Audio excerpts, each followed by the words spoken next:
Bano yongerayo nebivudde mu nsika y'ebyemizannyo akawungezi k'olwaleero William Blake nga yakulira akakiiko ka Uganda Olympics Committee awamu n'omumyuka we banjudde bajeti ya bukadde 450 bwe beetaaga okusobola okutwala ttiimu enakiikirira eggwanga mu mpaka za Olympics omwezi ogujja mu ggwanga lya Brazil.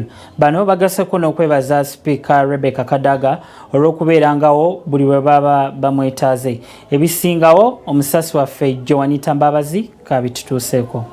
Akakiiko ka Uganda Olympics Committee nga kakulembeddwamu Pulezidenti waako William Blake kanjuyidde Speaker wa Parliament Rebecca Kadaga bajeti ya ttiimu ya Uganda egenda okukiika mu mpaka za Olympics mu kibuga kya Rio mu Brazil. Blake ne banne beebazizza Speaker olw'omutima omugabe gwa Zenga alaga mu kudduukirira emizannyo egy'enjawulo omuli emisinde, omupiira n'emirala. Right Honorable Rebecca Kadaga tuzze okumulaba okumwebaza tiketi 10 zeyatufunira okuva mu South African Airways. Abaddusi baffe bagenda for the Africa Senior Championships. Jacob Araptani mu steeplechase 3000 meters ya qualifying for the Olympic Games, so tusoose okujja okumwebaza okutuyamba ne tickets zeyatufunira okuva mu South African Airways.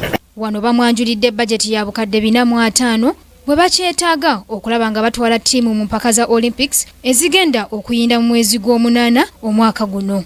Ku nsimbi ze beetaaga obukadde 151 bwe bwetaagibwa okusasula emisoso gya ttiimu okuli tiketi z'ennyonyi, ebisulo abazanyi mwe banaasula, entambula ya wansi n'obujjanjabi.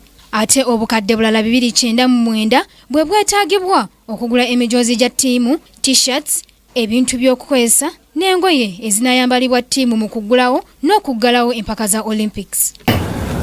Era tupresentinze budget yaffe tubadde n'akawumbi kamu ne miliyoni 7.